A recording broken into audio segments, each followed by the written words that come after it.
സൗദിയിൽ ചെറിയ പലചരക്ക് കടകൾക്ക് വിലക്കേർപ്പെടുത്താനും അധികൃതർ നീക്കം തുടങ്ങി. വിദേശികളുടെ എണ്ണം കുറച്ച് മേഖലയിൽ കൂടുതൽ സ്വദേശികൾക്ക് ജോലി കണ്ടെത്തുന്നതിന്റെ ഭാഗമായിട്ടാണ് ഈ നിർദ്ദേശം. സ്വദേശിവൽക്കരണം ശക്തിപ്പെടുത്തുന്നതിന്റെ ഭാഗമായാണ് ബകാലുകൾ എന്നറിയപ്പെടുന്ന പലചരക്ക് കടകൾക്ക് നിയന്ത്രണം ഏർപ്പെടുത്തുന്നത്. അടുത്തടുത്ത് പ്രവർത്തിക്കുന്ന ബകാലുകൾക്ക് വിലക്കേർപ്പെടുത്താനാണ് നീക്കം. അടുത്തടുത്ത് നിരവധി ബകാലുകൾ പ്രവർത്തിക്കുന്നുണ്ട്. ഇവിടെയെല്ലാം വിദേശികളാണ് ജോലി ചെയ്യുന്നത്. ഈ കടകൾ അടച്ചുപൂട്ടി പകരം കൂടുതൽ സ്വദേശികൾക്ക് ജോലി ലഭിക്കുന്ന വൻകിട സ്ഥാപനങ്ങൾക്ക് അനുമതി നൽകാനാണ് നീക്കം. ഇതു സംബന്ധമായ നിർദ്ദേശം സൗദി ഷൂറ കൌൺസിൽ തൊഴിൽ നഗര ഗ്രാമ മന്ത്രാലയങ്ങൾക്ക് സമർപ്പിച്ചു. ഇതു സംബന്ധമായി പഠനം നടന്നുവരികയാണെന്ന് തൊഴിൽ മന്ത്രാലയം അറിയിച്ചു. 10 ലക്ഷത്തോളം വിദേശികൾ ഈ മേഖലയിൽ ജോലി ചെയ്യുന്നതായാണ് കണക്ക്. പുതിയ നീക്കത്തിലൂടെ വിദേശികളുടെ എണ്ണം കുറച്ച് വനിതകൾ ഉൾപ്പെടെ കൂടുതൽ സ്വദേശികൾക്ക് ജോലി കണ്ടെത്താനാകും.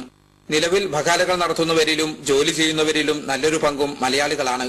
Jaleel Kanamakalam, Asianet news, Jeddah.